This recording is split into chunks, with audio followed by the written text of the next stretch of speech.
We have the Philips Saeco Coffee Machine Fully Automatic Espresso Machine Maintenance Guide, replacing the AquaClean filter. When the AquaClean light turns orange and starts to flash, it is time to replace the filter. As long as the light flashes, you can replace the filter without having to descale the machine. Take out the water tank. Remove the old AquaClean filter from the water tank. Unwrap the new AquaClean filter from its plastic. Shake the AquaClean filter for 5 seconds.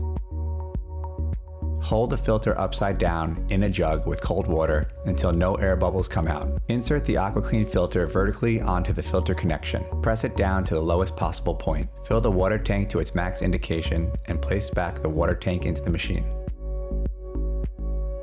Place a bowl under the hot water spout. Press the AquaClean icon for 3 seconds. The play button starts to pulse. Press the play button to start the activation process. Hot water will be dispensed from the hot water spout. The AquaClean light will turn blue to indicate that the filter has been activated correctly. We hope this video helped. Please like and subscribe to the channel. And if you need any accessories for your coffee machine, links are in the description below. Thanks for watching.